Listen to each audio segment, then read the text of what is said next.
Okay, we're live. Okay, hello and welcome to the 9th Ouroboros Seminar. You're all warmly welcome. We have another special guest here who will be helping us investigate and discuss the exciting and multifarious legacy of Francisco Varela. As you know, this is the second seminar in the second half, and the series will be going on till December. Warm hello to all the people who are regularly attending, and perhaps also the new viewers of this series. So my name is Sebastian Veres. I'll be the presenter, the coordinator, or the host of this session, and at the beginning, just very few short words about the structure of the seminar itself and the background organizational team. So the Ouroboros Seminars are organized jointly by the Mind and Life Europe, the Faculty of Arts, University of Ljubljana, and the Institute Metanoia. They are part of a broader Mind and Life initiative, which is centered on two anniversaries: the 20th anniversary of Francisco passing in 2001 and the 30th anniversary of the publication of the Embodied Mind. I've been meaning to do this for quite some time, and I'm going to do it today. I would like to give a special thanks to all the organizational staff, so to all the people who are involved both on the Mind and Life Europe side and on the Metanoia side. Here I would especially like to extend my thanks to Primož, Victoria, Eva, Micha, and also others, Adnan, Timote, and Enea. If I'm not so yes, today we also have two people, the new members of the Mind and Life Europe staff, Derek Sola and Charlotte Claw, and a very warm welcome to them as well. So about the structure of the seminars, we meet twice a month, so the first and the third Wednesday in each month, and usually the presentations last for about 40 to, let's say, exceptionally also 60 minutes. We usually cover 1 to 2 papers written or co-authored by Francisco, and this is then followed by a 60 to 90 minute discussion.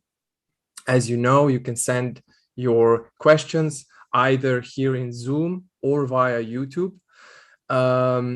You can also state whether you would like me to read the question in case you would prefer that. I would kindly ask you to try to keep the questions short and to the point, as much as possible, that is. And also finally, I would like to point out that you can find all the relevant information on the Mind and Life Europe website and also on the Metanoia website. There is also unfortunately not particularly active Discord channel that you might join, so you might want to check that out. And also you can follow us on Twitter. This sounds a bit corny, but there you go. Anyway, we've agreed with Amy that she'll be presenting today's speaker. So Amy, if you would be so kind to take over from here. Thank you very much, Sebastian. Can you hear me okay now? Okay. So welcome, everyone. I'm really happy to be here for the second half of Ouroboros and the fall rentrée, as we say in France. So Michel Bitbol is an emeritus researcher at the CNRS École Normale Supérieure in Paris, France. He received an MD, a PhD in physics, and an habilitation in philosophy. After a start in scientific research, he turned to philosophy of science, editing texts by Edwin Schrödinger and formulating a neo-Kantian philosophy of quantum mechanics. He then studied the relations between physics and philosophy of mind in collaboration with Francisco Varela and drew a parallel between Buddhist-dependent arising and non-supervenient relations in quantum physics. He also developed a first-person conception of consciousness expressed from the standpoint of an experience of meditation. More recently, he engaged a debate with the philosophical movement called speculative realism from the same standpoint. So I'm looking forward to hearing Michel, and I think he'll probably tell us more about the causes and conditions that led him and Francisco to meet. I personally remember the day during a very hot Provençal summer when Francisco, late in his life, but before his final illness, handed me a book to read. This book was Physique et philosophie de l'esprit, Physics and Philosophy of Mind. It was cool in the garden level library of the house, and I sat there for a very long time reading through the first pages. And I immediately saw that Francisco was recommending to me an âme sœur, a kind of mind brother. Michel and Francisco spent lots of time together in the last months and weeks of his life. Michel would come to our house and work with him on the book they were preparing together. Michel on a chair, Francisco all bundled up on the sofa. As Francisco's health declined, Michel's presence became all the more loving and attentive. He was a fearless friend to Francisco right to the end, and I'm happy to say that he remains a faithful friend of mine. So thank you very much for joining us here on Ouroboros, Michel. Welcome. Thank you all. Thank you, Amy. And so I'll start my presentation by sharing screen. Here it is. Let's see if it works. Marvelous, it works. And also, Amy, thank you very much for this nice presentation. This was just marvelous. Thank you very much. So I'm presenting now a paper called entitled For a Phenomenology of Shunyata 1. In fact, the title is in French, Pour une phénoménologie de la Shunyata number 1. This paper illustrates the fact that in the work of Francisco, academic research and existential or spiritual research were never separated. This is a paper in the style of academic presentation, and yet it speaks only of its most intimate spiritual experience. In fact, not only the most intimate, but the ultimate spiritual experience. This paper has been published in French in 2000, and then it has been reissued in a book that I participated in editing with Amy and Jean Petitot and Jean-Pierre Dupuis, Le Cercle Créateur, in 2017. So, how did the paper came about? How did it appear? In fact, it appeared from a collaboration with Nathalie Deprat, and Nathalie was kind enough to explain me the work she did with Francisco about this paper and the circumstances of its birth. So there was a twofold background. First, the background of Nathalie's own work on her doctoral thesis.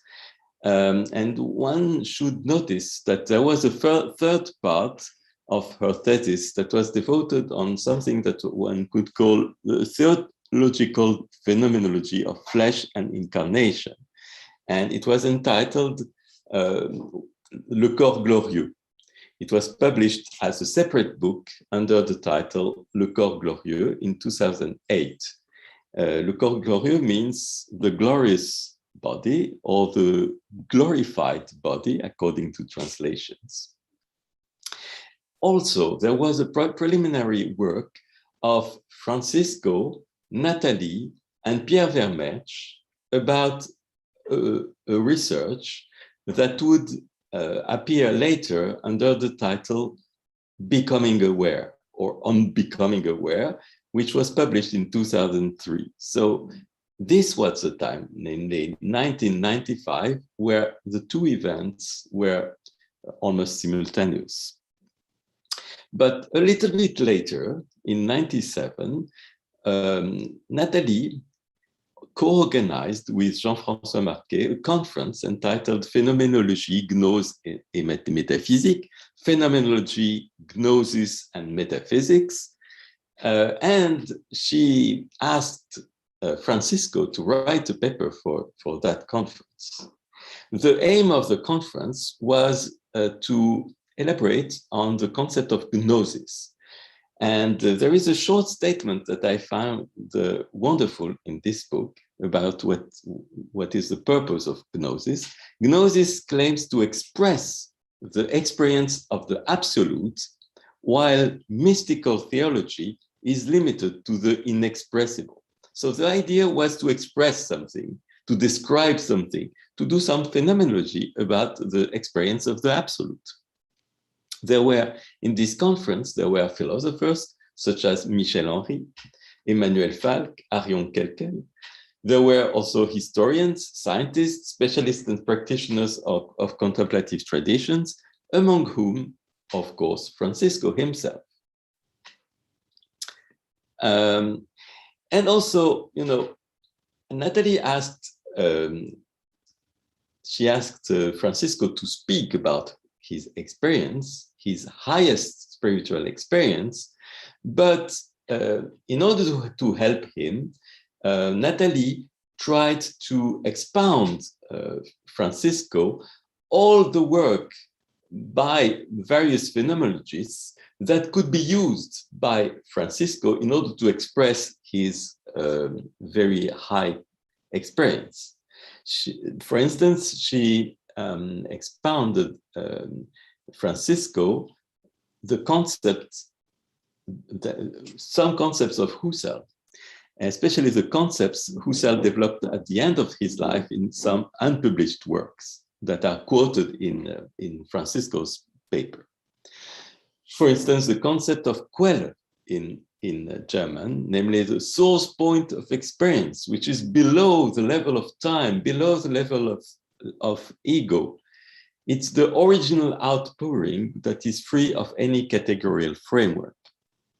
There was also connected to that Husserl's late work on time consciousness, which was very important, as you know, to Francisco. The concept of temporalization, namely constitution of time, in a nung stance, namely in a permanent now which gathers in it a dynamics within the unmoving permanence of it. So this association between dynamics and permanence is similar to the dialectics between fullness and the hollow, which will be so important for the phenomenology of Shunyata.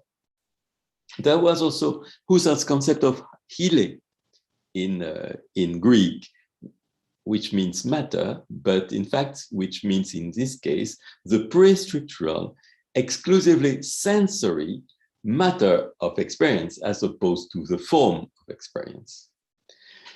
In Michel Henry's work, this matter of experience, namely the sensory content of experience, is called the pure self-affection of life. So all of these concepts are very useful and important for the expression of the experience of Sunyata. The final result, as you can see just by reading the paper and seeing the references, is nourished with Nathalie's phenomenological input. Francisco then asked Nathalie to co-author the paper.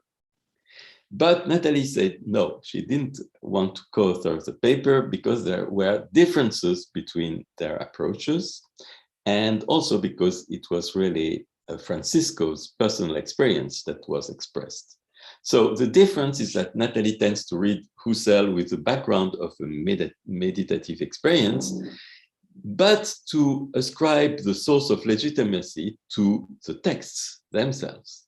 Instead, Francisco started from his meditative experience and borrowed from phenomenologists the descriptive categories that allow him to express the experience of Shunyata. Moreover, the very process of description in the atmosphere of this exceptional experience that Francisco was trying to express unambiguously belonged to Francisco. Francisco wrote the paper, as Nathalie told me, he wrote the paper sometimes at night, feverishly. Ideas arose and woke him up with reminiscences of his own meditative states, and then he could write as soon as he remembered his meditative states. So, as I told you, the writing of this paper for the Phenomenology of Shunyata was contemporary to the writing, or at least to the preparation, of the book On Becoming Aware that was written with Pierre Vermersch and Nathalie Deprat. In fact, there are similarities, as I told you. The similarity is about methods. On Becoming Aware is a careful statement of methods, of those methods that are required to inquire into experience. As the authors of the book wrote, this book is an investigation of the sources and means for a methodical approach to consciousness, understood as a praxis of exploring subjective experience. Clearly, it's a book of methods for approaching subjective experience. And the authors add, the main concern of the phenomenological tradition is entirely in line with what our research endeavors to explore. So phenomenology here is taken as a basis, as a reference, as a model of the work of trying to investigate into the methods for exploring lived experience. Especially, I think it offers, namely phenomenology offers, the conceptual framework for many ideas developed in this book, especially the central notion of reduction, phenomenological reduction. There is a deep connection between meditation and phenomenological reduction and many other disciplines of reflexivity, according to Francisco. For Phenomenology of Shunyata uses such methods, the same methods that are described in the book On Becoming Aware, but it uses these methods to disclose an exceptional experience of spiritual realization. In the paper, you find enthusiastic expressions about this experience. For instance, in the introduction by Francisco, he says, "My purpose in this text is to attempt the ascent of the blazing summit that is Shunyata." And in the conclusion, Sunyata is a jewel that crowns a spiritual quest, a pinnacle of which fullness, openness, and creativity are the milestones. So you see that Francisco was very aware that he was trying to put into words some thing, namely some experience, that was usually deemed to be beyond any possibility of expressing it. The starting point of the book On Becoming Aware is a method for extracting the method. So I just summarized what is written here because it's a little bit long. The idea was to use several methods of reflexivity, such as phenomenology, meditation, introspective psychology, and even psychoanalysis, and so on, and then to extract the invariant. What all these, the practitioners of this method do in order to practice their reflectivity. And there was an invariant indeed, And the authors say that it was given names of equal validity. So the gesture, the method is unique, but the names are many. So it could be called a reflective act, a reduction motivation, a reductive act, or attentive presence. So reductive act is in phenomenology, attentive presence might be in meditation. Of course, in the book, you can see that phenomenology is really a paradigm for the whole inquiry, more than any other discipline. And the first part was essentially written, I think, by Nathalie, and it shows very clearly this role of phenomenology in the book. But beware, not any phenomenology, not a phenomenology of philosophical abstraction, if such phenomenology exists at all, but a phenomenology that draws on the pragmatics of experience. The idea was to state the method which makes it possible to practice the phenomenological approach rather than discussing it. So it was an exercise in practical phenomenology. In spiritual tradition, says the book also, we are also confronted with the phenomenological practice of human experience, although its orientation is special, since it is above all a question of self-transformation. One could say that phenomenology tries to use self-transformation in order to get knowledge. Instead, meditation, especially Buddhist meditation, tries to elaborate knowledge in order to get self-transformation. So the order of priority is reverted in the two disciplines.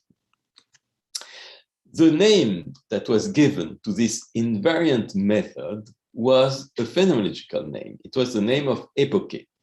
Epoche plus intuitive evidence is the minimal cycle of the reflecting act. The first phase, epoche, unfolds in three main phases. First, a phase of preliminary suspension, which represents a break with the natural attitude. Suspend judgment, even suspend perceptive judgment that immediately makes you believe that you have external object in front of you.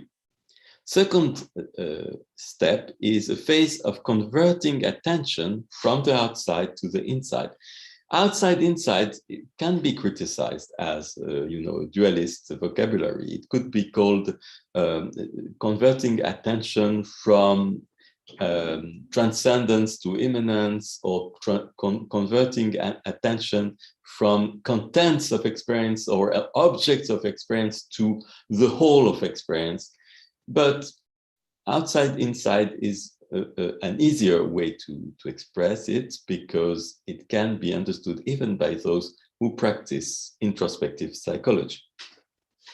The third step was a phase of letting go, welcoming the experience. Once you have suspended judgment about what is supposed to be external, once you have turned your attention onto the immanence of your experiential life, then you are waiting. You are waiting for experiences to arise. This is the phase of letting go or welcoming the experience.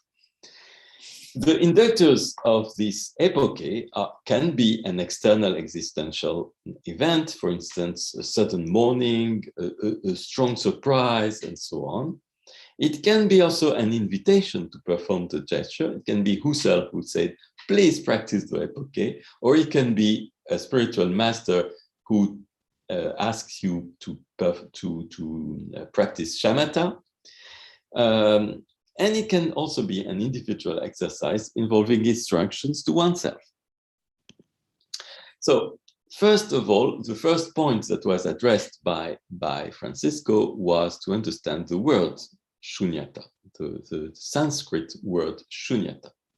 Shunyata, and also its Tibetan equivalent, is usually translated as emptiness, which gives the wrong expression of vacuum, of unfilled.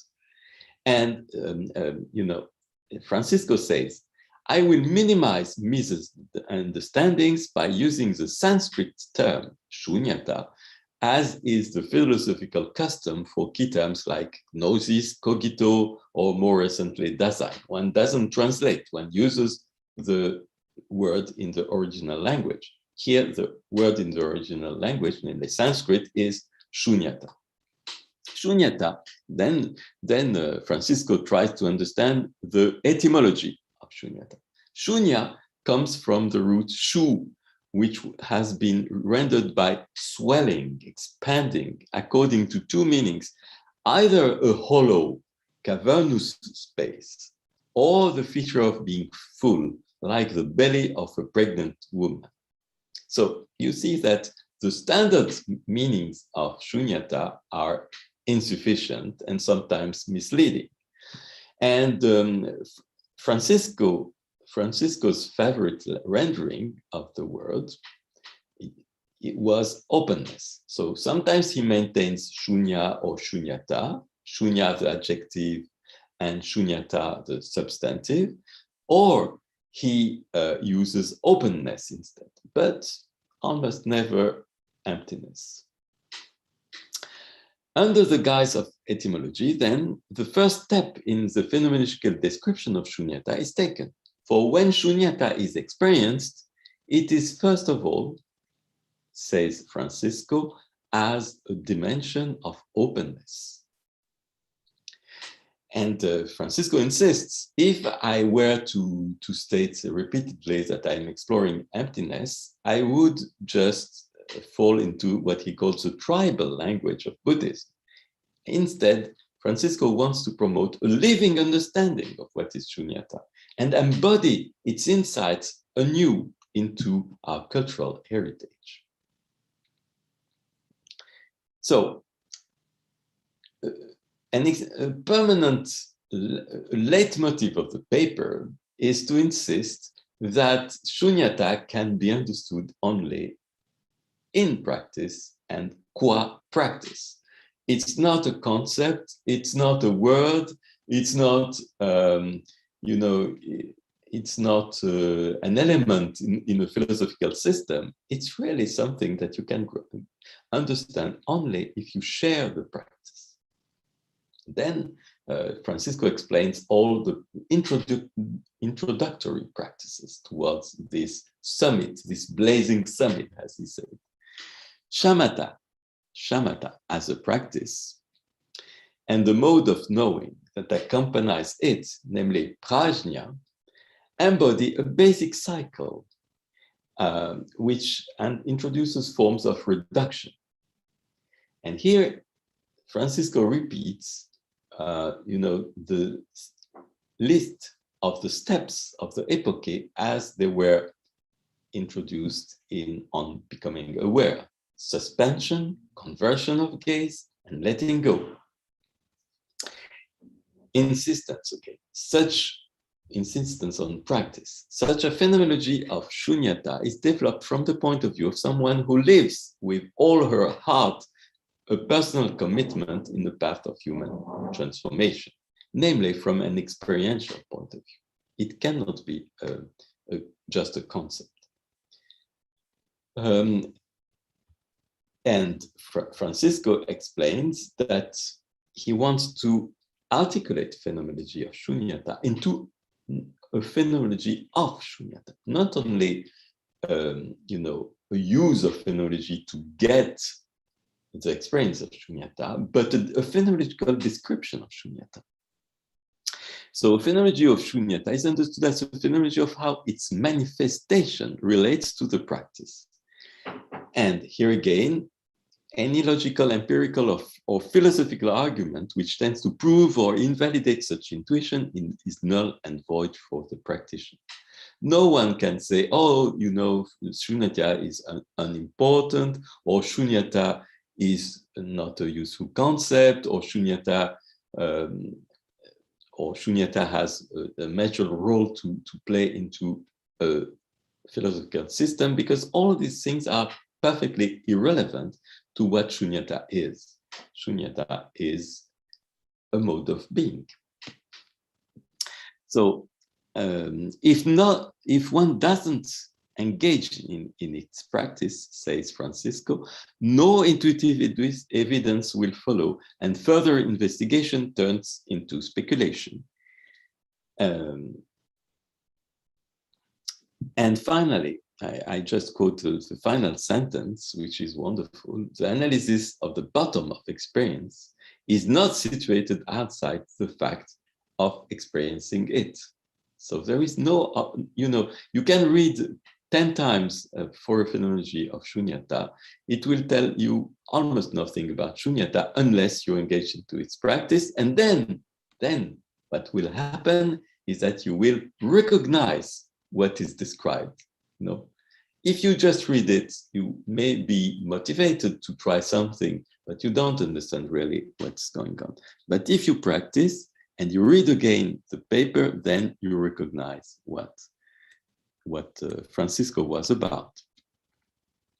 But also, the paper makes clear that in order to obtain this result, Francisco needed phenomenological categories and vocabulary and concept. A practice without any categorical framework to be expressed would be blind and inexpressible, perhaps unteachable. A teacher, when he brings you to the practice, needs to use some words.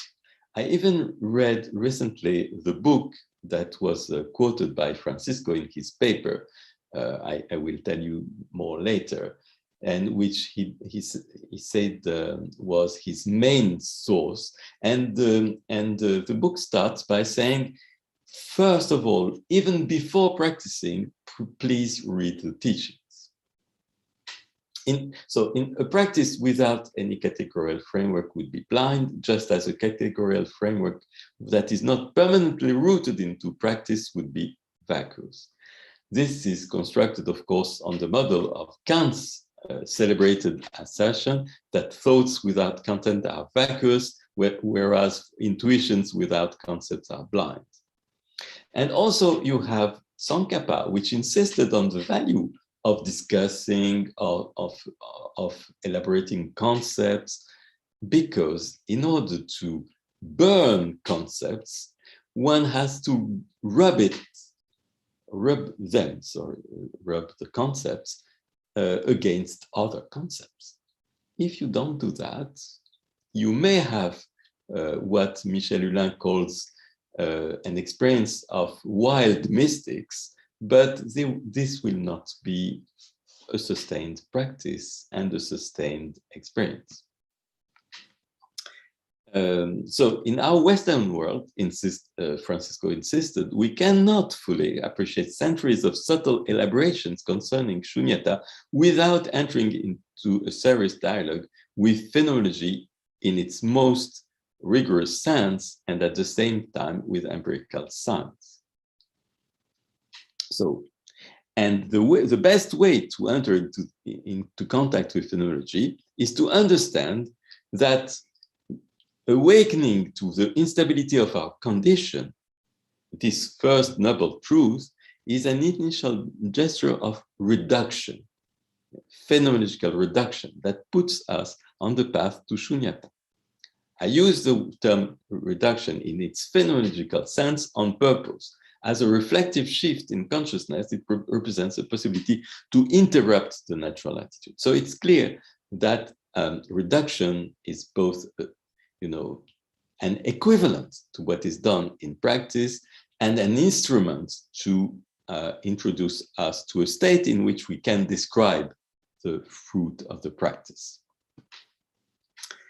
So there are many phenomenological concepts and authors that are quoted in the paper. So the authors are many. There are especially Edmund Husserl, a lot, but also Michel Henry, but also Martin Heidegger.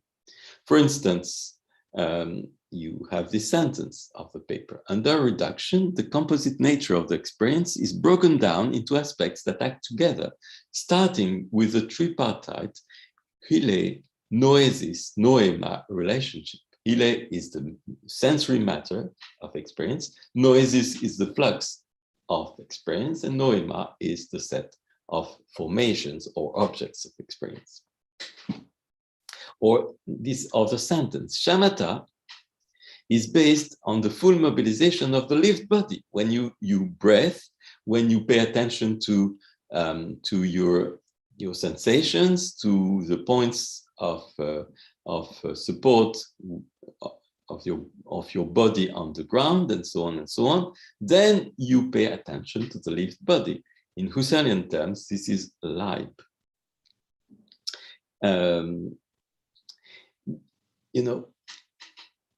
Maybe I can skip a little bit of that because it's long and I have little time.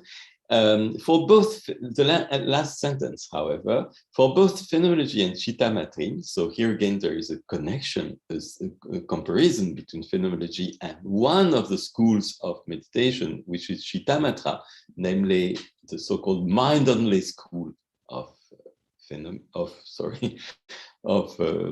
Buddhism. So for both phenomenology and Chitta Matrins, self-affection is at the center of the two areas of experience. Self-affection is clearly a concept borrowed from Michel Henry. So the two areas of experience are the following. The first one refers to the constitutive role of affects and emotion emerging from a pre-noetic or pre-discursive background as vectors of intentionality in the present moment. The other one corresponds to the focus of the origin of the ipseic ego.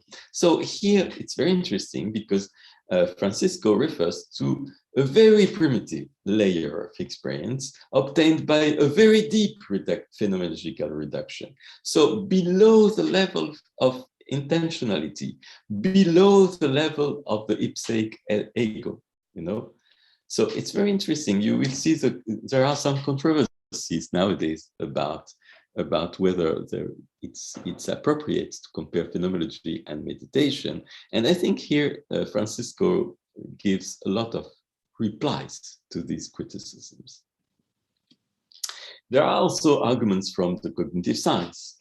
For instance, it's a major achievement of contemporary cognitive science, despite, says Francisco, their intrinsic materialist and substantialist tendencies to have established by means of their own criteria that the phenomena of the mind must be the constellation of multiple cognitive modules, such as segmentation of perception, selection of attention, or memory storage, which gives rise to behavior and intimate life in a ceaseless flow.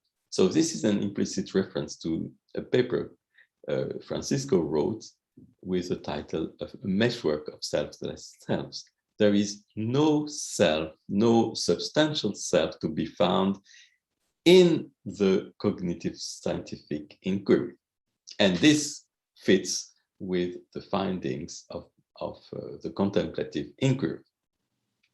There are other arguments in favor of the deconstruction of the self from empiricism, deconstructive philosophy, and also psychoanalysis. At any rate, the conclusion is that the non-duality of experience and the absence of a substantial self is consistent with cognitive neuroscience. However, and this is very important to Francisco, even though he was happy to see that, for him it was not very important after all, because what is found in experience doesn't need any objective support. According to him, to get into practice, we don't even need to be able to argue rationally for the insubstantial nature of ourself. We need to grasp the existential implications of this fact. Okay, this is also an implicit reply to a contemporary tendency that tends to say, oh, Buddhism is grounded on scientific basis and therefore it's valid. But Francisco didn't have such a concern. He practiced the cognitive science. He also practiced Buddhist meditation, and he connected the two, but he didn't say that one was an indispensable basis for the other. Then Francisco describes the stages of the path and also the horizon of realization that is, at the end of the path. So the three stages he mentions are shamatha, vipassana, and prajna. Shamatha, which is merely following what is going on without committing to it. Vipassana, which is the discriminating gaze, the intuitive gaze into one's own mental workings. And prajna, which is penetrating consciousness, mere openness, mere receptivity, non-dual understanding of shunyata. So according to Francisco, shamatha, namely the initial stage, is already an upheaval from ordinary life. In strong analogy with phenomenological reduction, so strong analogy between shamatha and phenomenological reduction, shamatha requires to follow simply what is happening without committing to it. It immediately blurs the tracks of an investigation traditionally conducted under the regime of the dualization of the theory of knowledge, mind and matter, subject and object, empirical and transcendent. Here, the own body, the Leib, according to Husserl, the body intensely experienced with attention to sitting posture and breathing, becomes the crucible where each of these distinctions liquefies before being found again as a fabrication. Okay, so you have reduction, and I would say constitution in the vocabulary of Husserl, constitution of the categories of the natural attitude, namely objects, properties, and so on. The main aspect on which Francisco focuses when he inquires into shunyata is the lack of own being of the self. You can also consider, and I will do that later, the lack of own being of things, of apparent things in experience. But the first step, according to him, is to make sure that you have understood the lack of own being of the self. The focus of this paper, writes Francisco, is on a specific phenomenon, relying without examination on some form of personality, personal identity or self. If this non-substantiality of the self is so clear and conceptually logical, why do we affectively behave as if the self were persistent and independent? Here you see that Francisco suggests that maybe some cognitive scientists and philosophers have the conceptual understanding of the insubstantiality of the self, but as long as they will not have experienced it, then they will come back again and again to sticking to their affectively substantial self. So then, as the examination continues in shamatha, one begins to have access to a whole series of variations of appearances. From the source of variation, an intuition begins to take shape. The nature of the self is precisely its non-findability.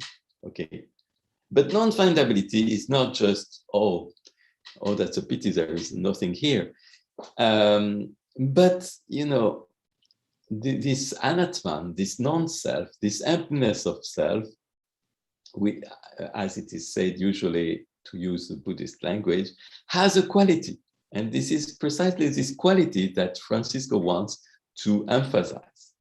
According to him, my description attempts to capture the texture of this level of shunya examination.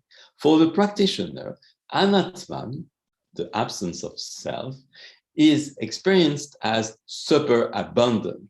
It is a non-knowing which holds a host of surprises. You will see what is a surprise later. But you understand that there is an experience of this absence, a presence, I would say, of this absence. In the early stage of practicing shamatha, writes Francisco, it is tempting to assign the vague notion of the self to an abstract observer or witness, some sort of knowing body. You know, you can have the notion of something similar to what Husserl would call the transcendental ego, that is the non-concrete observer of everything. Traditionally, and then there is still a duality between the observing ego and what is observed, including the experience that is observed by this reflecting or transcendental ego. Traditionally, this level of examination is called vijnana, namely discriminating knowledge. But notions like that of the divided observer cannot provide a satisfactory answer to the question of the nature of the ego or the self. This contrasts with jnana, which means a consciousness where such a division doesn't even arise. So jnana is a stage of non-duality. You don't have any duality between the observer and the mental life which is observed. Then there is the stage of the emptiness of the other, namely the Sunyata, the lack of own being, of other beings, and of things as they are seen or observed in experience. According to Francisco, the meticulous examination of the ipseic ego would be impossible if the same attitude of examination will not be extended to all appearances which are part of the natural world and of social life. Such a broadening is traditionally connected with the flourishing of Mahayana several centuries after the historical Buddha, sorry. So when the intuition of the non-findability of oneself is sufficiently established, one must examine the status of the other. The other means the things, the objects, but also the alter ego, namely the other human beings. This leads to a concern about intersubjectivity and to engagement in society, all of which is accompanied by a large body of teaching on ethical attitude. So, you know, showing that other beings lack own being is connected with ethics. This may be surprising for Western minds, but this was explained by Francisco in a book that he devoted to the, the ethical know-how.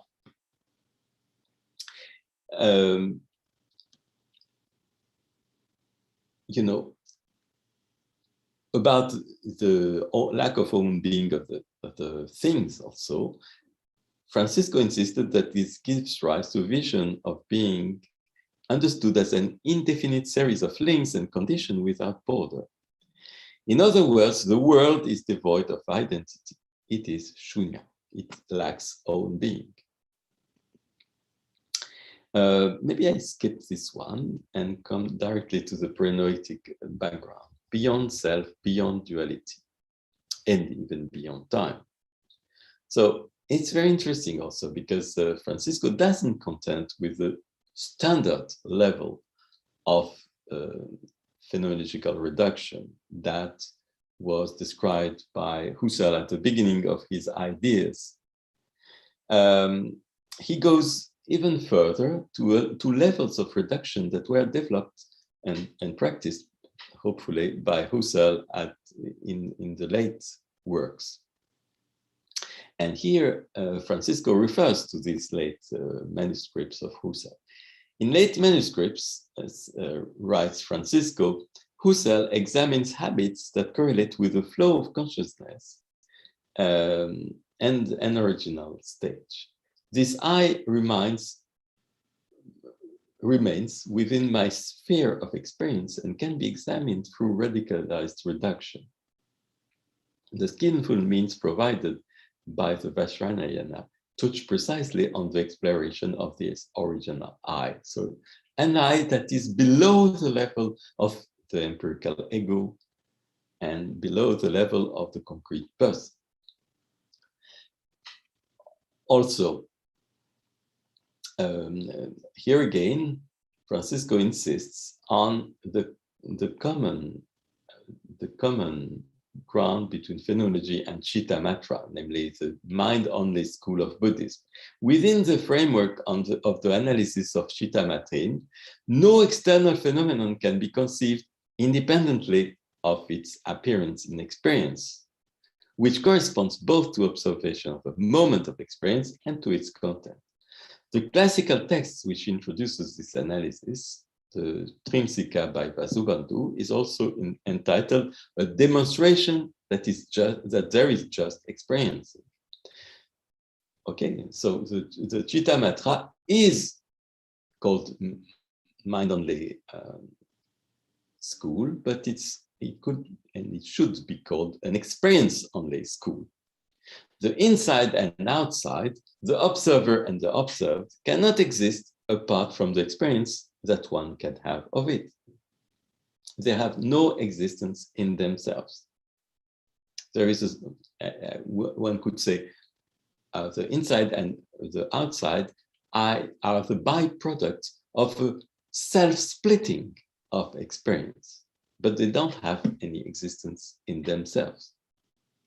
The experience of oneself and the untraceable nature of which it was established in the previous stage unfolds here on the basis of a pre-persona, anonymous consciousness, so beyond and below the level of the ego.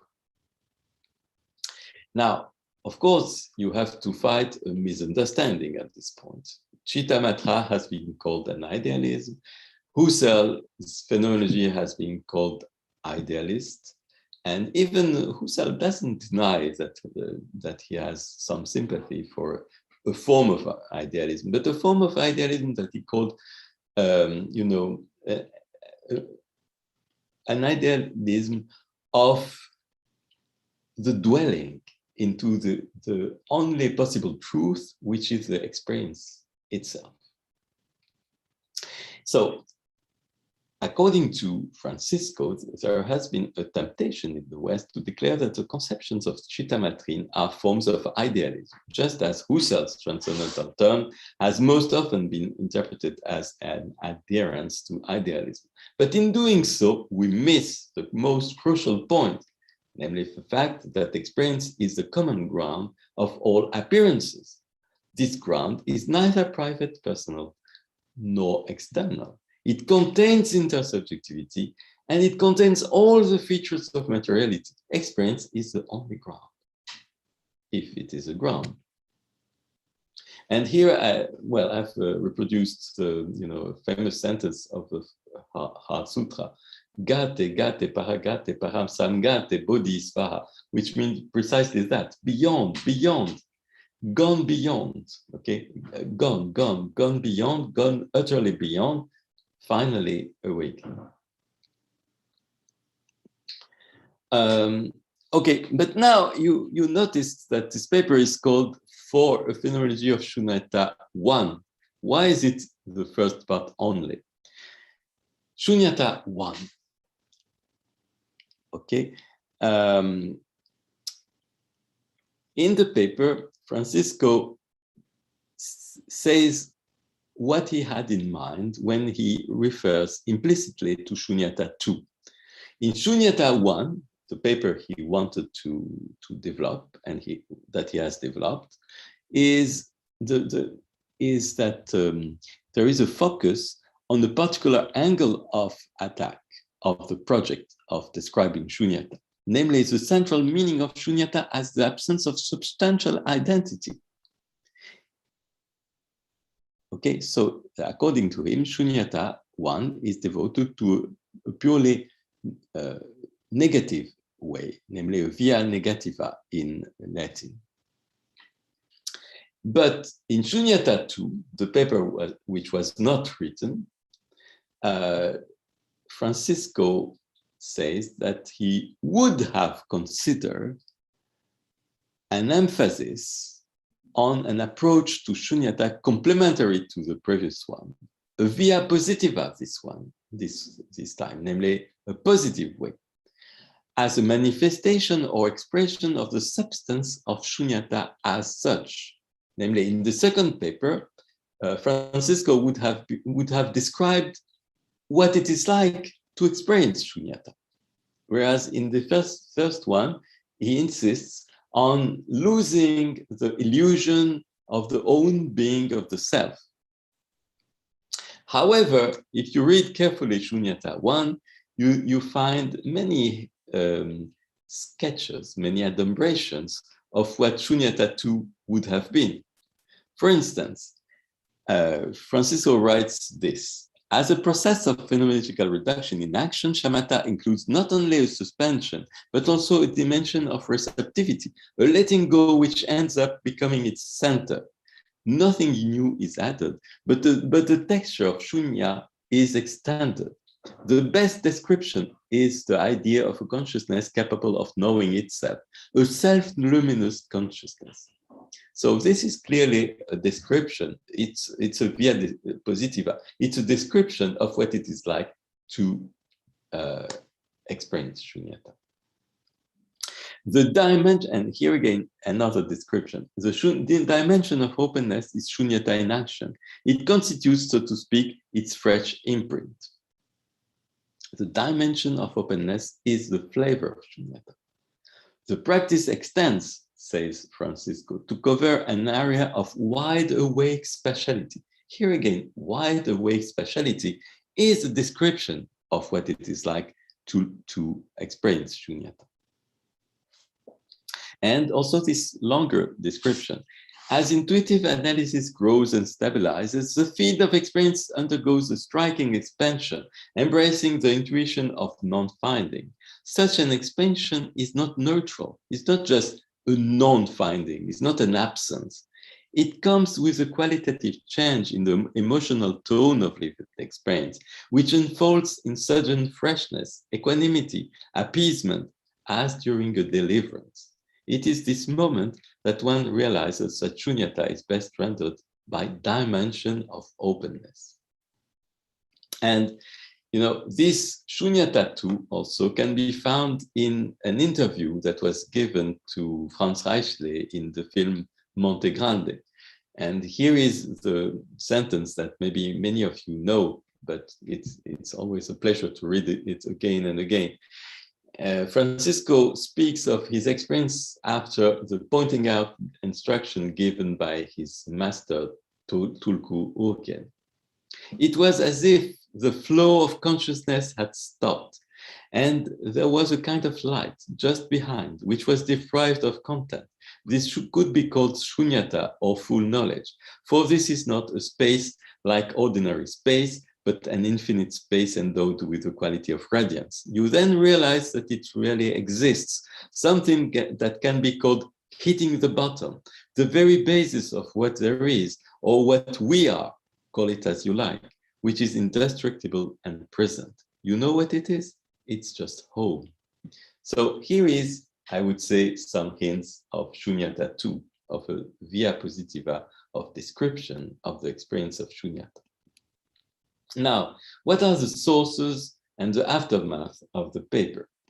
The sources were listed, of course, in footnotes in the paper. I just gathered one source about the phenomenology of meditation, the book by Stephen Laycock, Mind and as Mirror and Mirroring of Mind, which is a little bit criticized by Francisco in this paper, and also a list of references of Buddhist teachers, especially Chogyam Trungpa, who was the first teacher of Francisco.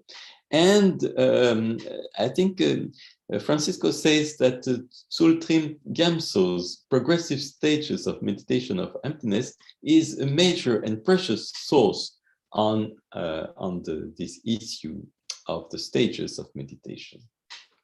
A source that was clearly very important to Francisco himself when he wrote the paper. So in this source, in the progressive stages of meditation on emptiness of Tsultrim Gyamtso, you find five steps of, not of meditation, but 5 steps of understanding of what is meditation and what is the final the horizon of Shunyata. For instance, there is the first step, which is called the Shravaka meditation of non-self. At this stage, writes the author, one doesn't consider the emptiness of all phenomena, but only the emptiness or lack of self in the person. So clearly, Francisco, in most of the paper, concentrated his attention on this stage, on the Shravaka meditation on non-self. Of course, Francisco also spoke of the Chittamatra approach. He spoke much less of the Madhyamaka, Svatantrika, and Prasansika, which is the idea that moments of consciousness are completely self-empty, that there is no own being of a moment of consciousness itself. And then at the end of the day, Francisco concentrated on the 5th stage of that was listed by Tsultrim Gyamtso, namely the emptiness of other, or Shentong in Tibetan. According to the author, for the supporter of this school, namely the school of the emptiness of other, Shentong, consciousness is only empty of other nature. It's empty of the nature of the things it is supposed to be consciousness of, but it's not empty of its own nature. But the luminous, self-aware, non-conceptual state that is experienced in meditation when the mind is free of concepts is absolute reality and not just a vijnana. Okay, so according to this school, the school of Shentong and emptiness of other, which is typical, I think, of the Kagyu and other schools, such as the Nyingma school also, you know, the experience of self-luminosity is absolute reality. Instead, in other schools, in the Rangtong school, even that must be called empty. When this wisdom mind, jnana, is realized by the supreme wisdom, prajna, there is no seeing and seen, no realizing and realized aspect of the realization. This is called the transcendence of supreme wisdom, namely prajna paramita. Now, you know, I cannot avoid to mention that most recently, in a paper of 2021, there has been a paper that was published by Odysseus Stone and Dan Sahavi that criticizes this connection between phenomenology and mindfulness, and maybe more largely to the connection between phenomenology and meditation. And so I will try to document these criticisms and to criticize these criticisms. The roadmap of the criticism is to first arguing that mindfulness qua central practice or qua component of meditation is ill-defined and can hardly bear the comparison with phenomenology, especially with phenomenological reduction or phenomenological epoche. And secondly, arguing that phenomenology is a philosophical, theoretical discipline uniquely concerned with the mind-world correlation, thereby differing from any Buddhist-inspired practice. Well, okay, my feeling when I read this paper is that this is based on a very, very narrow conception of phenomenology and misapprehension of the latest developments of phenomenology, and especially of the latest development of Husserl's thought in his unpublished works, which were quoted by Francisco Varela in his paper.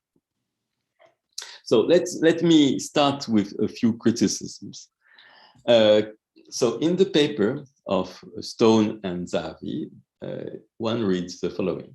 Consider the claim that mindfulness amounts to paying attention to what is present in experience. A recurrent problem is that such references to experience often fail to distinguish between the intentional object and the intentional act. Does mindfulness amount to a distinct type of reflective or self-reflective self-presence, or does it rather afford a particular kind of presence of the experienced world? So here you see a sort, an immediate dualist framework that mindfulness should fit with.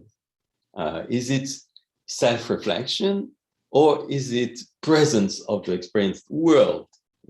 World or self. But mindfulness is not that. Mindfulness. I'm sorry. I have this picture of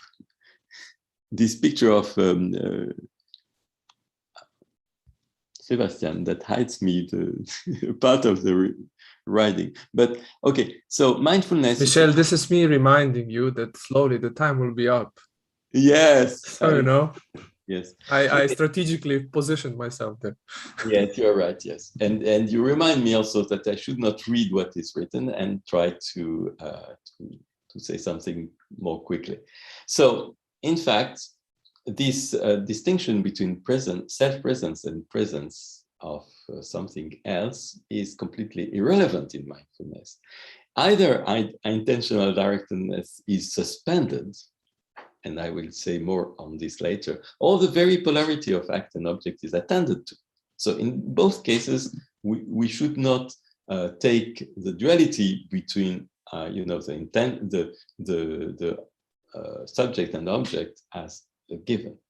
And then the author criticized, saying, "Oh, look, the exercise that is proposed by John Kabat-Zinn is the famous resin example." And then they say, this is attention to an object. But it's absolutely wrong. John Kabat-Zinn doesn't ask to enjoy the resin. He asks you to broaden your field of experience so as to experience all the field of what is given to you, including emotions, including which is usually considered as personal or internal. But here you have a continuum of experience in which all these things, flavor, emotions, directedness, are present. So there is no distinction between the object resin and the experiencer of the object resin. And Husserl is very clear about that. When you perform reduction, you are not coming back to some subjective universe, or you are not just paying attention to some objective element in your experience.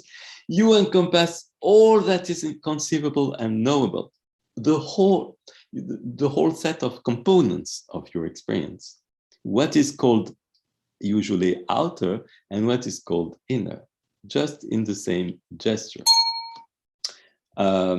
So here again, for instance, the authors of the paper, Stone and Zavi, insist that epoche is irrelevant to the comparison between phenomenology and meditation, and it's even irrelevant to phenomenology, actually. For instance, they say logical investigations was a resounding success. However, the work contains no reference to epoche. Is it true? Yes and no. It doesn't refer explicit reference to epoche. It doesn't refer explicit reference to transcendental reduction that was introduced later. But read this sentence. This study aims to analyze the experience of perception in them and experience perception in themselves without taking what. Oh, I'm sorry. Can you read that for me? It's very important, actually. Yes, without taking into account what they mean outside of themselves and what they may stand for. Exactly. So you suspend anything about the meaning of experience, the meaning of perceptions, which is basically the definition of the epoche. Even though there is not the world, there is at least an early version of it in the logical investigations. And also, the authors insist that the main ambition of phenomenology is not to offer detailed description of experience. And this, again, is absolutely wrong, because, you know, phenomenology, in the very text that was given as an example by the author, phenomenology is called descriptive phenomenology in the same way as it was by Brentano. And it's distinguished from standard psychology, which tries to explain the experiences by causal connections. Also, finally, you know, I will not insist much more on the many you know, shortcomings of this paper, but for instance, the authors write, neither Heidegger nor Merleau-Ponty made many references to the epoche and the reduction. As for Sartre, he only mentions the epoche once in Being and Nothing. This is just wrong. You know, for instance, Heidegger in Grundproblem der Phänomenologie, a book of 1927, said, the phenomenological reduction consists in turning away from what is, Sein in German, and allowing oneself to be led back to its being, Sein. Okay, so if you know that Heidegger's theme in all his work was precisely the so-called ontological difference between what is and their being, between Seiende and Sein, then Heidegger is permanently speaking of the epoche and reduction, I would say, but in his own terms. And one element of terminology he gives is no longer reduction or epoche, but in German, Einsprung. So it's jumping maybe inside or something like that. And he describes what Einsprung consists of. And one must say it's quite similar to the epoche. As for Sartre, it's very clear also. You know, Sartre only mentions epoche once in Being and Time. No, Sartre also mentioned epoche in La Transcendance de l'Ego, the transcendence of the ego. But, you know, according to Sartre, the epoche is not something, an operation to be performed. Usually, the epoche comes spontaneously. It's an accident of life. It's a moment of existential realization. And Sartre very much described this accident of life in his famous novel, La Nausée, Nausea. So Sartre was very concerned, in fact, by the epoche, just as much as Heidegger was, and not only Husserl, unlike what Stone and Zahavi say. So I skip other problems in this paper and come to the conclusion. And the conclusion will be done by Francisco himself. Sunyata, he said, undoubtedly represents a major challenge for Western science and metaphysics, which have everything to learn from this comparative phenomenology of human life.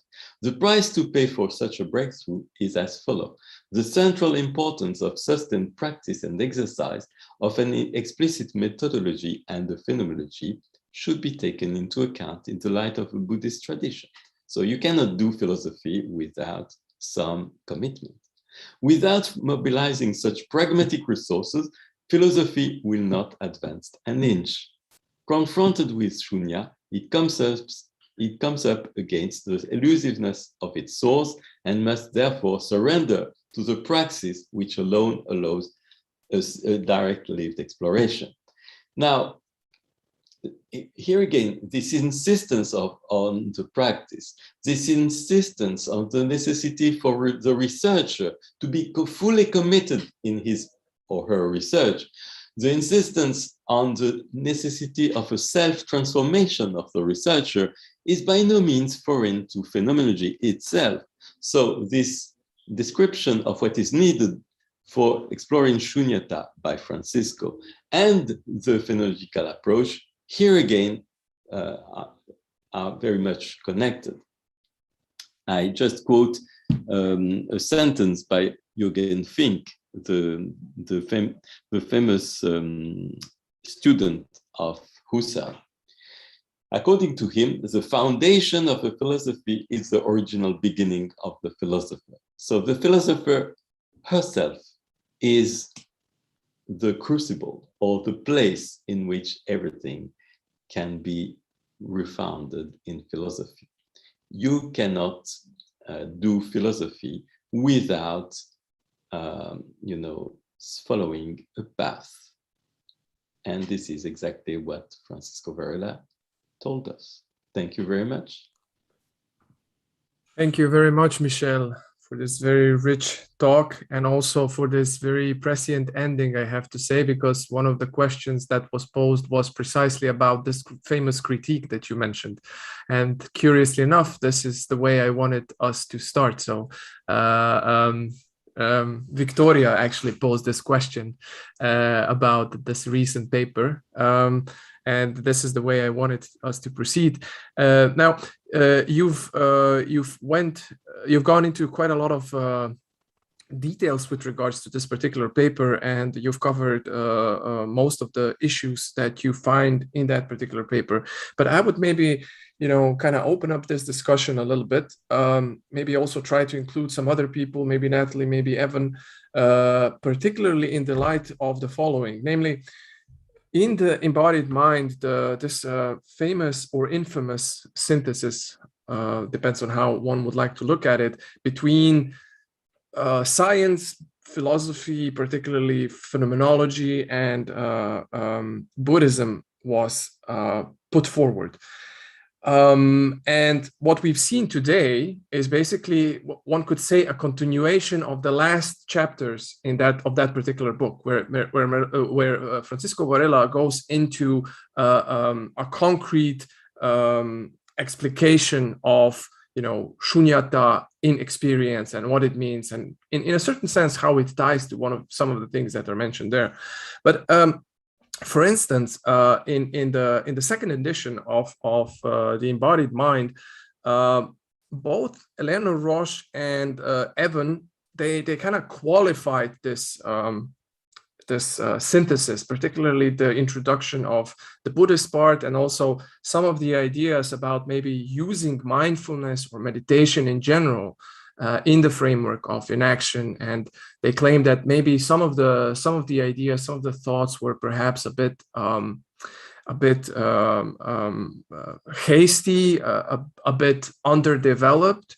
So I was just wondering, Evan, could you perhaps, and then maybe Natalie can chime in, and Michel could maybe also comment. Evan, could you maybe jump in and say a few words about some of these reflections you've had? You've also written a book, Why You're Not a Buddhist, and you've given several talks where you kind of qualify some of the things that you think were, in a certain sense, wrong there, and how this might tie to our today's talk and this question about, to what degree is phenomenology compatible with contemplative sciences, Buddhism, and so on and so forth. And maybe we can take it from there and see where it takes us. Well, that's a huge question, actually. Okay, let's try to keep it, fairly short, because we don't have that much time. But still. Yeah. So I would want to just clearly distinguish two things.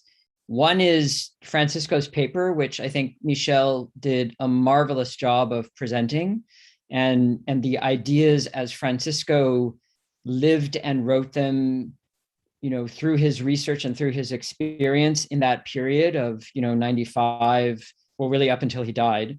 So that's a sort of, a block of thought and life.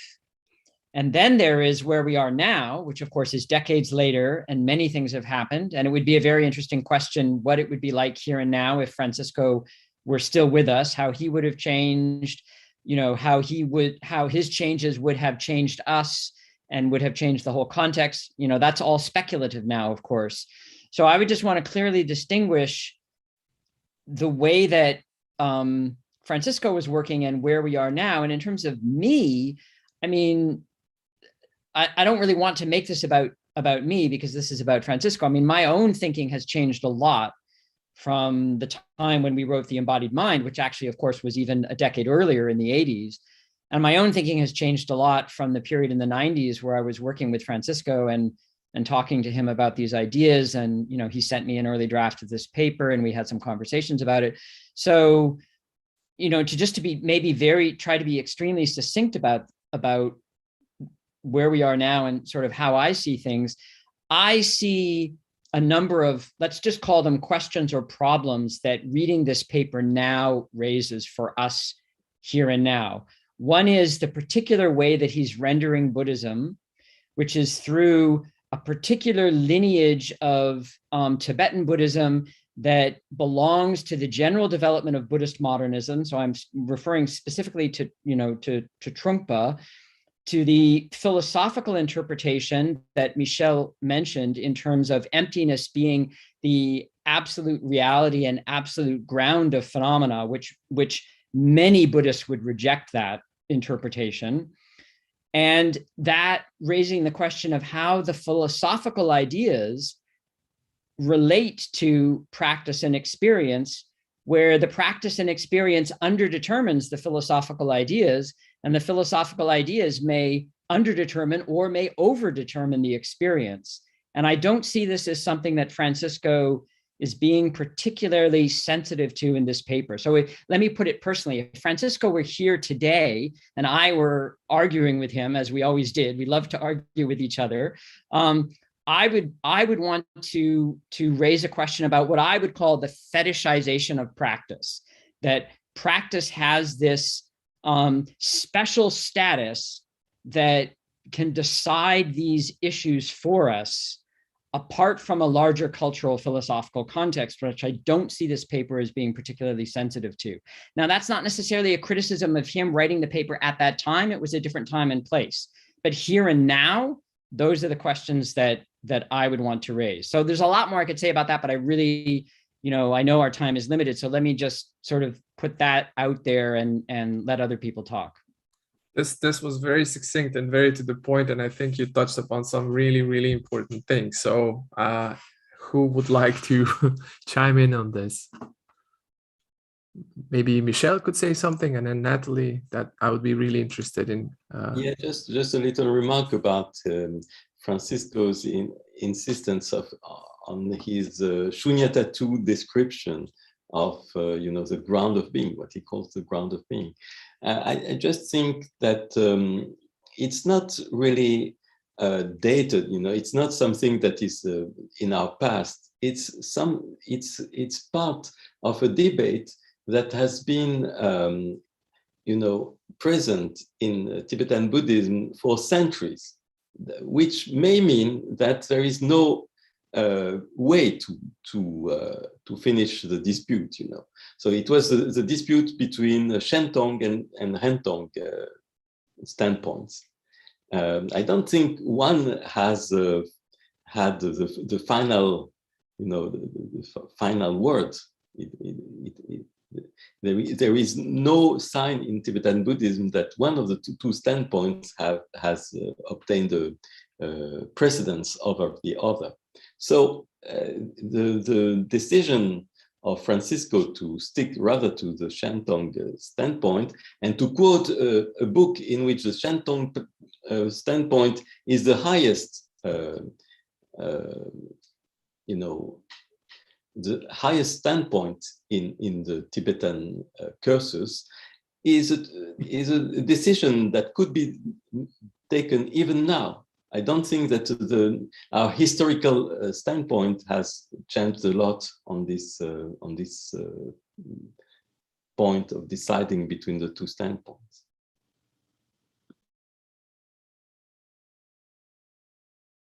Okay, any further comments on this particular topic?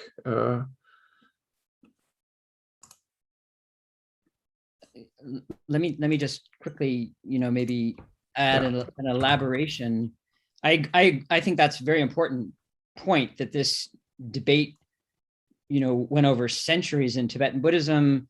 There's also the, infamous debate between the Tibetan Buddhists and a representative of Chan Buddhism in the 10th century, I guess, or 11th century. I'm never very good with dates. So it's clearly a very difficult knot, you might even say aporia within the evolution of Buddhism. But there, I think we can't simply say, well, let's just leave it at that, because Francisco was also a scientist, and he makes statements like the one you quoted, which taken one way, the one that you quoted from the film with Franz Reichel, taken one way, that statement is, it's an expression and declaration of a profound, personal experience, near the time of his death. And there's no way to gainsay that.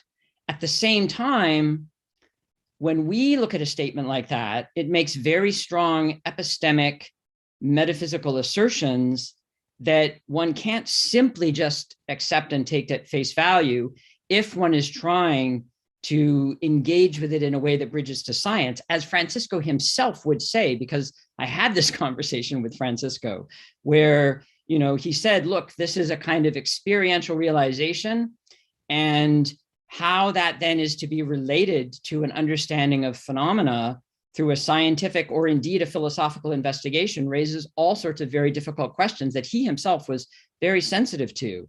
So if we just say, well, let's leave the debate as an aporia and, stop there, I think that's in a way abrogating a certain responsibility of inquiry or of critical inquiry, critical investigation. So I would just want to kind of keep that in our sights.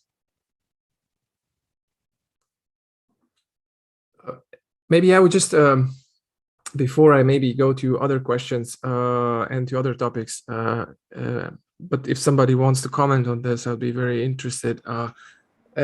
For me, as someone who is who's been kind of studying now Francisco's work for some time from various angles, it's very interesting to see how, in a certain sense, that there are so many different spin-offs, one could say, from his work, and how some of the things were changed and modified, and how many different people are approaching them from different perspectives. And eventually I have the impression, that at a certain level, there are certain differences and tensions, and also, I would say even, I don't know, I wonder whether some of them are even bridgeable. So I'm really glad also, Evan, that you mentioned, the in these contemporary touchy-feely times, the dying art of having a good debate, having a good discussion.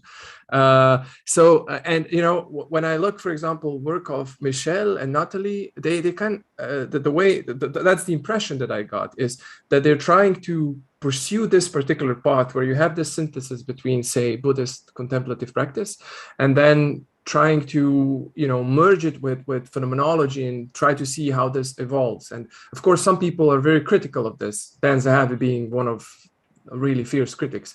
But then, for example, you, Evan, you at a certain level, you distance yourself from this somewhat, and and I understand also why you did it, because there's a lot of literature about simply the historical and cultural development of Buddhism and how this impacts the philosophy of Buddhism and how it's approached, and some of the tenets that were maybe put forward are not as straightforward as they were.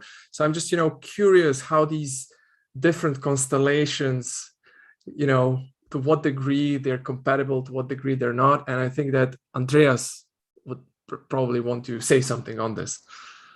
Yeah, something on this very shortly. I apologize. Maybe the sound quality isn't that good because I didn't still plug in the right microphone, but can you more or less understand me? Okay. Yes, good. So I mean, it's related to what you said, Evan, and it's also related to my constant surprise and awe about what I discover about Francisco now, so much time later than when I worked with him, and I discovered it from the development of my own work, like you said, Evan. So we change, and for me the interesting thing is that I see a lot more of the spiritual dimension in Francisco's work, and I find this. So probably I have the opposite reaction of yours, Evan, in a way, because I find it more and more revolutionary what he did. And if I got it right, I think his his emphasis on practice was actually an emphasis of working with that part of ourselves which is constantly being in the openness, or which comes from the standpoint of non-separation. I think that's why he was fascinated about practice. So it's not only practice, it's something more profound. It's something, I would even say, bordering to mystical, which you couldn't call like this. But I think I think he knew this. And he now I understood this through your presentation, Michel. He even was fascinated by Husserl's work because of the connecting points in this to this source of being, which we feel nourishes our own being. So I think there's actually something which can help us go beyond a mere reclaim of looking at practice and bridging a dualistic approach directly in our way of relating to the world. So I find this right now in this phase of my work, I find this really, really refreshing and still absolutely revolutionary in the way he incorporated this in his scientific concepts. So it's a bit another comment on this. It's like partly related to what was said before, but it's also my own echo to what was said. Okay. Thanks, Andreas. Thank you very much. And Natalie. Thank you very much. I will try to make it short as well. So first, thank you very much, Michel, for your presentation. I think I wouldn't have been able to do so well. And you did well, really. I mean it really. It's not just a compliment. I really mean it. And you brought many aspects, and you had you could look at many things that I wouldn't have been able to detail. So thank you very much. And then maybe to add something to the debate we have right now, which is great. I would say that maybe there are, with taking some distance from after more than 20 years from this paper, I think, well, it has been said already, but I think this paper was written in a very special context, and where Francisco's personal experience was really, well, Amy could say far more than I, but was really very crucial. So I think he was really speaking from, how do you say in English, from his guts, or I mean, and so it was really something that was the core of what he wrote at that time. So so I think this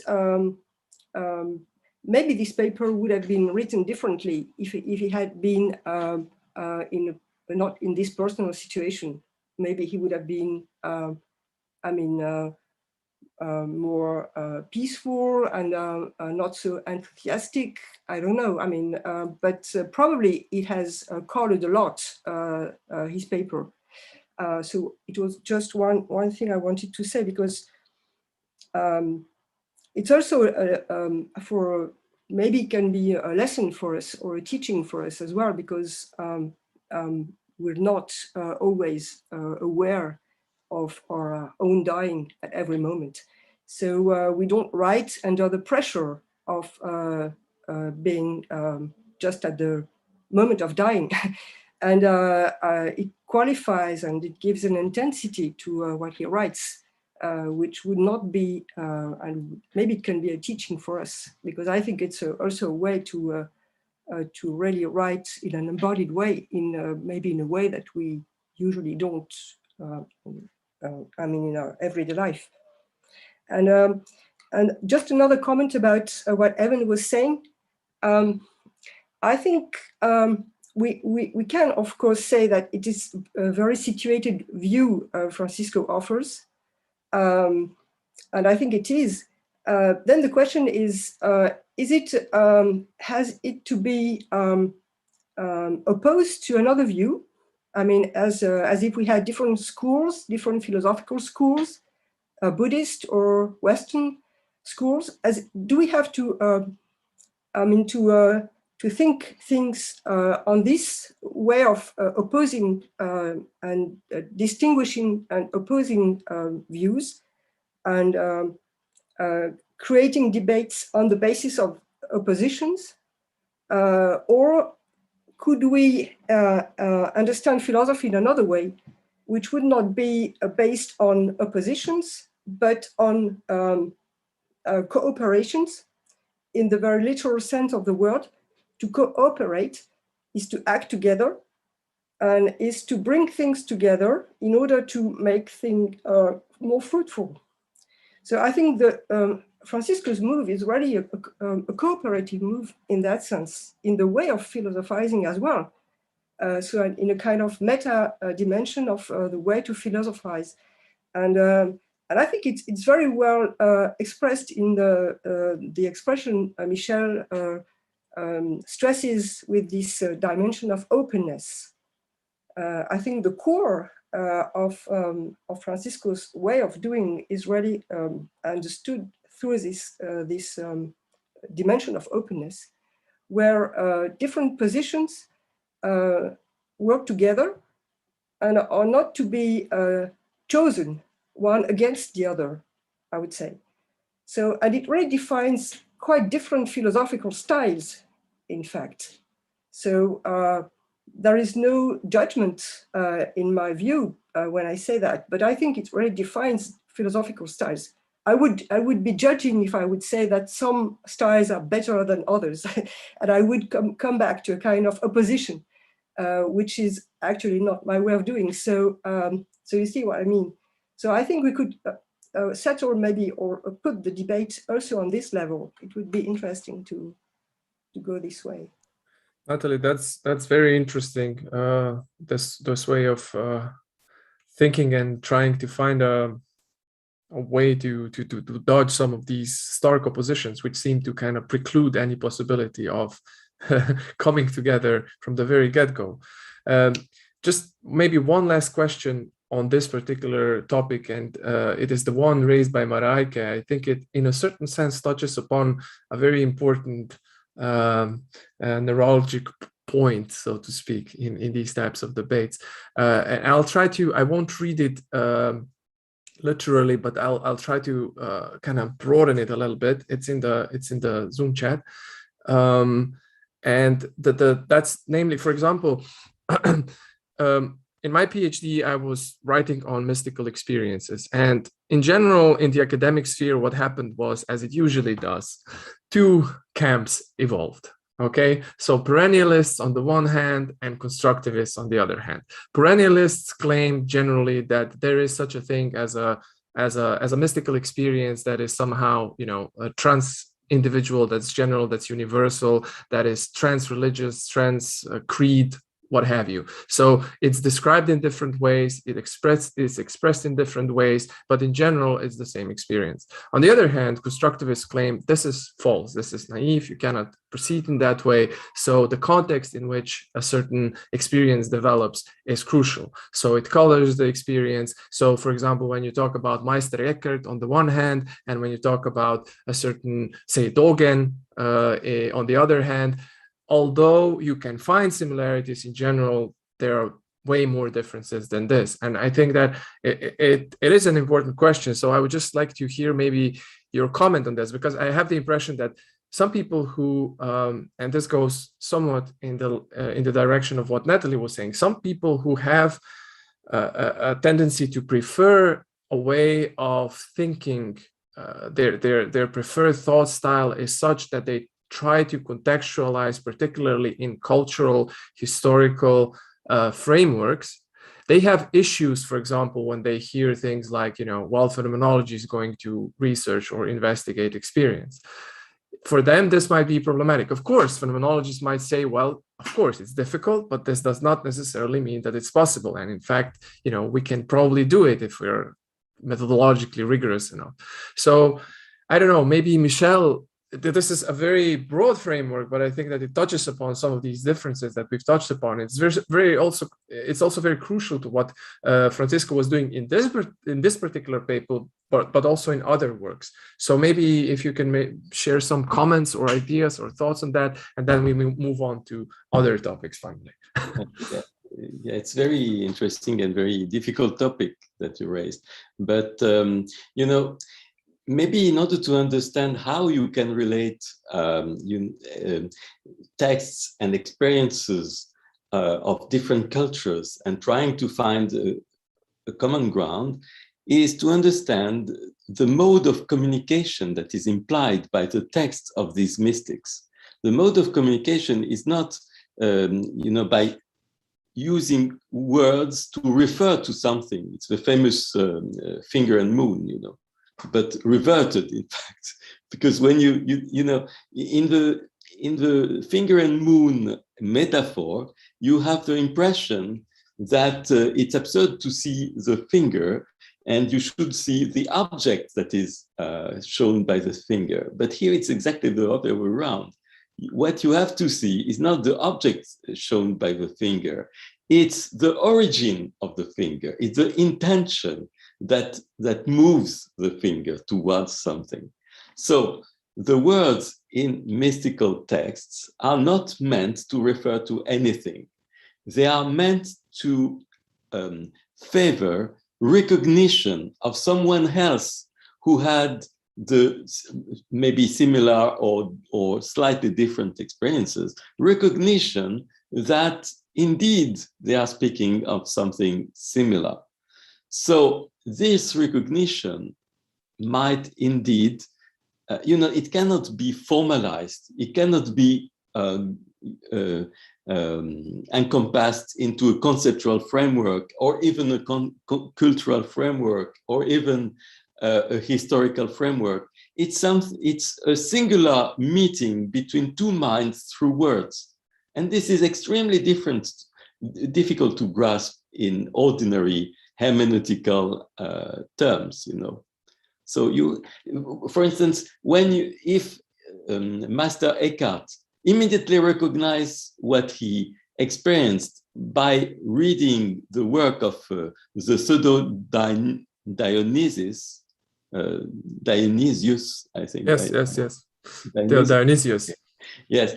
Then you say there is no authority that may say, "Oh, please, Master Eckhart, you were wrong because this guy lived in the 6th or 5th century, and you live in the 13th or 14th century." No, it's not adequate. What Master Eckhart recognized in pseudo Dionysius is valid because he recognized it, and there is no other criterion, I think. Well, this is my feeling.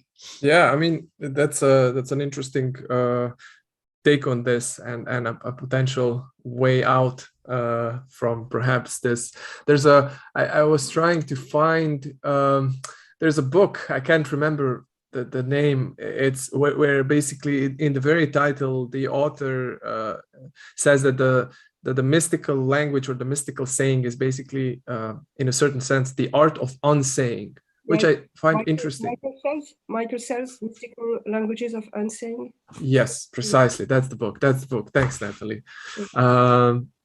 So that would be in line with what you were saying, Michel.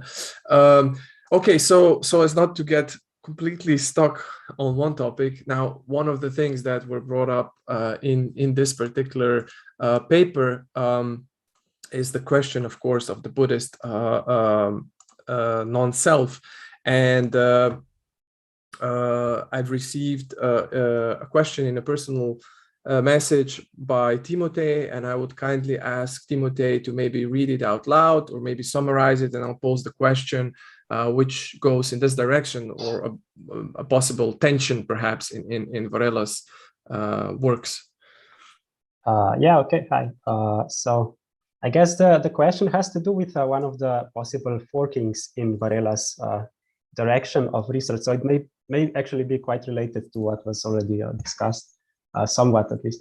But anyway, yeah. So the basic, there's a tension I see between the general themes of this paper, the kind of Buddhist-inspired reflections on selfhood or non-selfhood, so the mutable, processual nature of the self, and the earlier notions of Varela, such as autopoiesis, autonomy, and sense-making, where as I said, there's like cognitive selfhood is pretty much defined or understood as a kind of structure able to maintain a certain essential identity, right? And even like you could say a cognitive milieu is defined or oriented around a kind of central identity. So here, I guess, I guess my question is like a general, what would you make of this seeming contradiction or tension? Or do you see a kind of underlying maybe affinity of these two ideas that goes beyond these discrepancies? It seems to me that Francisco himself didn't see any discrepancy, and he even found support in his own work in biology and in the cognitive science, namely essentially autopoiesis and enaction, because in fact in the two disciplines you have a conception of the self that is not substantial, and that is self-produced, so to speak, by a process, and which is also dependently arising with the environment with which it interacts. So this self-production and the dependent arising is quite in formal agreement, I would say, with the Buddhist intuitions. Even though, as I insisted, and as you saw in the paper of Francisco didn't want to use this scientific argument in favor of his views on Shunyata, because his views on Shunyata, according to him, were only supported by an experience that is organized by a collective, collective of people who had the same experience and who tried to find the proper words in order to communicate the desire and the recognition to get this experience. So in some way, cognitive science, as seen by Francisco, are accepted by him as consistent with his views on the emptiness of the self, and at the same time, they should not be taken as a sort of scientific foundation of Buddhism. Timothée, is that okay? Any comments on that, or? I mean, I'm really not. I'm very unfamiliar with Buddhist philosophy. So, but at least there's when he speaks about the letting go, the need of letting go of any kind of stability of the self. Like, this is interesting to me. I think it sounds as if it goes in another direction. At least I mean. You could say, you could argue, yeah, that both his previous notions and this approach abandon the substantial account of the self. But I think there's a deeper kind of discrepancy between adopting any kind of stable identity, even if it's one constructed out of like a processual dynamic interconnections, or whether one goes into the direction of actual process of an open-ended transformation. So this is something that was interesting to me. I don't think there is a discrepancy. And here I can quote precisely the book by Jean-Paul Sartre, La Transcendance de l'Ego, where Jean-Paul Sartre insists that, in order to maintain our ego, and in order to maintain the idea that this ego is dealing with an external world, we have to do a permanent effort. And sometimes this effort spontaneously collapses, and then you immediately see that this ego thing was constructed, and that this world that is deemed to be external is constituted in the continuum of experience. And sometimes you even have, a spontaneous realization of this impossibility of maintaining the construction of the ego and the constitution of the world in experience. And sometimes you just have to insist on the practice of that in order to see finally that they were just processes of self-construction and nothing more. So I think it would be in agreement with Francisco's view that in order to see something of the deepest layer of your experience, you have to let go this layer of fabricated experience that is so useful in, biological life and is no longer relevant in spiritual life. Okay, thank you, Michel. Natalie, you raised your hand. I'm assuming that you want to add a little comment to this. Just a small comment, maybe. Okay. Yes, marvelous. Go on. Going in the same direction, I think, as Michel, but maybe stating two different levels or two different ways of doing. I think if you are situated on the level of concepts, you will necessarily, it can be right, it can be okay. You will necessarily distinguish between something that is linked to autonomy, that is linked to something closed, and that has a kind of stability. So that would be Francisco's stress, let's say, on autonomy and autopoiesis and operational closure. And you will distinguish it from what he stresses when he speaks of the process or the flow or the Quelle. I'm using Husserl's words, but which are completely in resonance with the Buddhist vocabulary.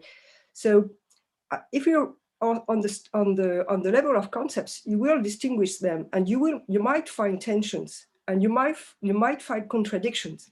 And in a sense, it is okay. I mean, you're right, you're entitled to do so. And on a certain philosophical level, we do that. So there's no problem and no issue. It's okay. But I think if you dwell on the experiential level, then these tensions and these contradictions and these conceptual oppositions will be seen in another way, and you will then have at least, I would say, different steps, and you will have a step where you are your mind is made of oppositions. At one other stage, in your experience, you will these distinctions will become, I don't know the English word, will become poreux, porous. I don't know the word in English. It could probably be porous, right? Porous, yeah, porous. So it's similar. It will not disappear completely, but it will become more fluid, and then you will keep the distinction, but at the same time you will be able to see the continuity and to see the process. So I think it really depends at what level you want to be. I mean, and both are okay in a sense. But well, that would be my try to answer to or to discuss with Timothée. Yeah. Okay. Okay. So given that we're somewhat pressed for time, I would like to address us another, so that we address another topic, a slightly different topic. It goes back somewhat to what Natalie was saying about cooperation and synergy. And so the next question would be by Annika, who is very much interested in actually practically developing ways and methods of engaging in debates and doing research in a way that would somehow try to instantiate things of this nature. And although her question is not completely in this direction, it takes us somewhat into the more, question as to how Shunyata could be applied in contemporary practice, in contemporary research, in a very concrete setting, and in the setting of contemporary models of cognitive science. So Annika, if it's okay with you, I would kindly ask you to ask the question and maybe, qualify it if need be. Yes, thank you, Sebastian.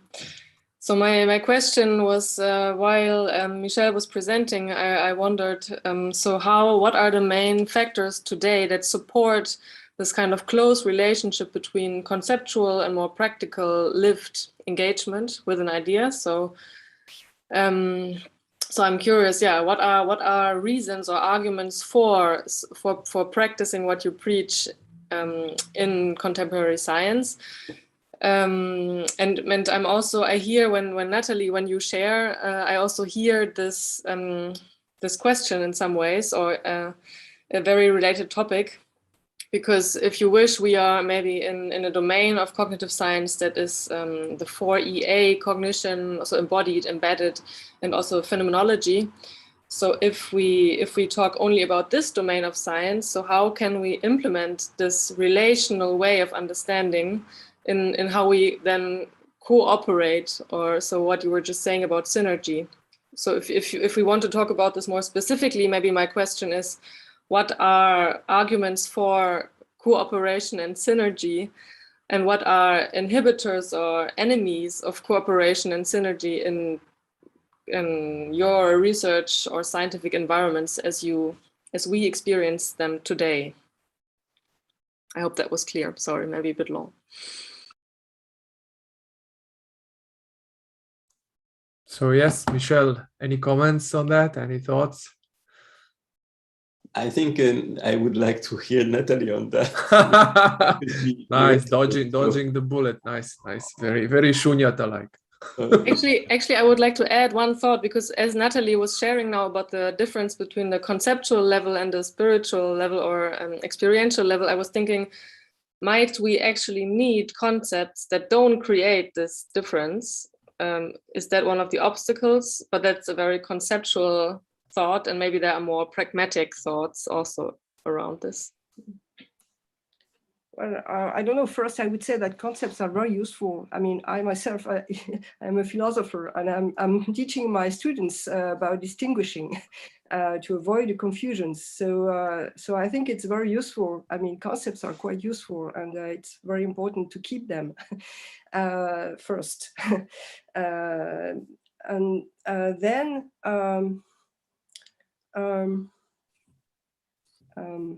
about cooperation, I'm not quite sure how it's possible to link it directly to what you were mentioning as the 4A or 4AE now cognition field. I don't know. I know that Amy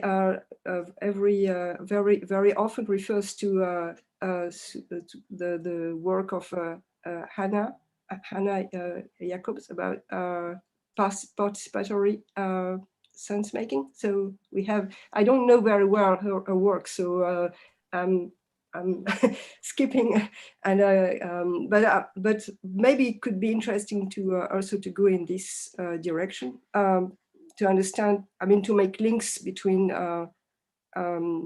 this kind of participation, co-participation move involving intersubjective dimensions in the sense making. I mean, in the enacting process. So it would fit in the framework probably very well. But it's not exactly what I had in mind, actually, because if I understand well what's going on, what's at work in this co-participation or co-participatory sense making, because in my view it was more directly linked to the way of philosophizing. I mean, to the way we interact with each other in our own way of debating as well, not only of living. I mean, on the way when we live, of course it's linked, but when we live together, of course we can live together and also being in opposition with each other and always trying to be right and the other being wrong. So in our daily interactions, it may occur very well as well. So it's and it's quite different from the fact of cooperating together to create together something new. So maybe, well, while I'm talking, I think maybe it's possible to really to link both dimensions of living and philosophizing. I think it's harder for philosophers because they are very much, I mean, they very much like to argue, so and to be right. So I think it's harder for them that for living people, I would say. So we have a harder task, I would say. But well, I don't know if I answered quite well. But it's a big question. I mean, it's a huge one, and I wouldn't want to put people on the spot, but I'm going to put Evan on the spot. So Evan, I would be interested in hearing your thoughts on this also, because again, you know, people have moved in different directions, and I would be keen on hearing more about some of these proposals and some of these ideas. And after that, John can also chime in and add some thoughts on the matter. Yeah, well, maybe just a few scattered thoughts. With participatory sense making, you know, Hanna de Jager's idea, that would actually encompass both Natalie's sense of cooperation or synergy and debate and disagreement. They're both forms of participatory sense making. I mean, you obviously, to have a meaningful debate and disagreement, you both have to be, you know, participants in it. So participatory sense making is kind of a larger umbrella concept for how we, through a whole different range of practices and discourses, you know, make sense with each other and through each other. More concretely, in terms of, if I understood your question right, about how pragmatically some of these ideas would be carried forth in cognitive science, since you're, you know, referring specifically to the sort of embodied and active orientation. I mean, I think this connects back to Antoine's presentation, because, you know, Francisco very much saw neurophenomenology, at least, you know, in the case of consciousness, as something to investigate and research. He saw neurophenomenology as the pragmatics for doing that within 4E cognitive science. So the attempt to create kind of new cooperative concepts to you know, refer back to Natalie's discussion earlier, you know, synergistic concepts and methods and practices, that really was what neurophenomenology was about for him. And he pointed to a range of different things as ways of doing that. And then, you know, the impediments there, at least, you know, some of the ones that came up in our conversation last time, is that, well, it's a very demanding kind of thing to do if you're trying to work within the institutional framework of science as it's carried out with its, you know, normative structures of reward today. I mean, it takes a different kind of training, a different kind of sensibility, a different kind of patience, and that requires really culturally and socially shifting the values around science, and that's a huge undertaking. So no publish and perish, Evan? Right. So the publish, yeah, exactly. The publish and perish model, the model of getting grants, all of those things make that extremely difficult to do. That's a major impediment.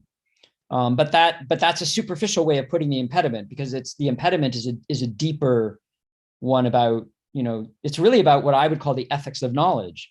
It's about, given that knowledge is infinite, as Francisco was often fond of pointing out, the question then is, and we're finite, the question then is, well, what is it that's really important for us to try to know? And what are the different ways of thinking about what knowing is? And we're so habituated into an instrumental, means end way of thinking about what knowledge is.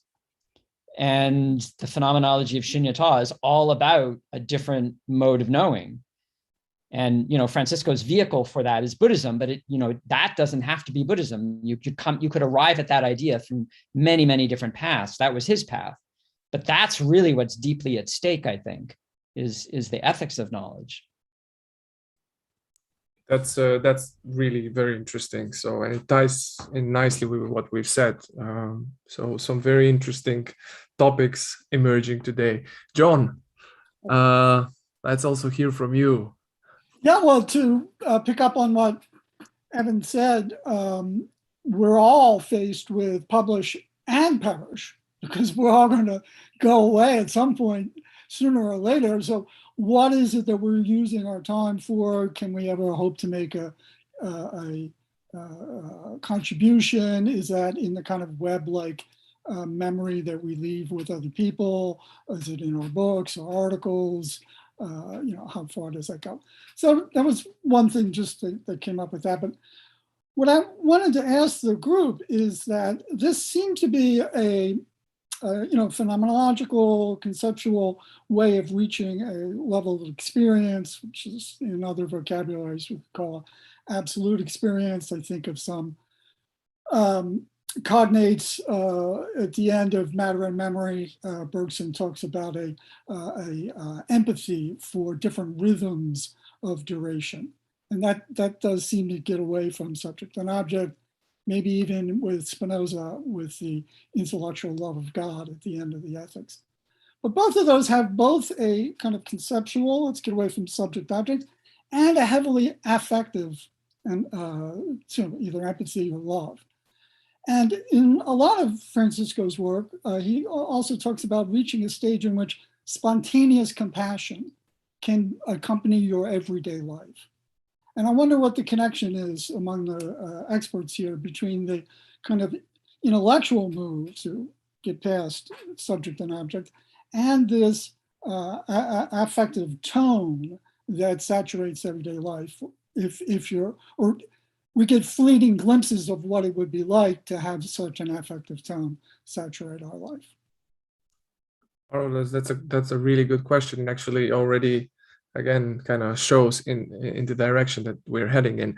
But maybe Michel can share a few thoughts on this, and then maybe some other scattered thoughts from at least one other person, then we call it quits for today. Yeah. Well, if I can gather from all the works of Francisco, the general logic of them when it comes to the relation between knowledge and ethics, I think, first of all, in order to reach the ethical level, according to Francisco, you have to release this pulsion towards, towards dualities, towards trying to conceptualize a domain of objects, which is typical of scientific research. On the other hand, what is also very interesting is that, there might be hints or suggestions within scientific research itself to release a standard framework of concepts that prevents you from letting go. So there is a strange and wonderful balance between the catalytic power of certain scientific or philosophical research and the end result, which is beyond any such result. So I think Francisco did a wonderful job in this direction. And for me, he's a model. Nice, thank you, Michel. Perhaps any other short comments on this or thoughts before we close for today? Okay, I think we can wrap it up now. Michel, thank you once again for a really, really rich talk. We've covered quite a lot of ground, and you've managed to embed the paper into the overall context very, very nicely, as well as lead us through the main points. I would also, again, kindly like to thank each and everyone who's been here and who's participated in the discussion or simply just given us their presence. I'll be seeing you, I think, in 2 weeks or so, but do not fear, you will be definitely notified about the exact dates. In the meantime, be well, and thanks again for being here. Bye-bye. Bye-bye.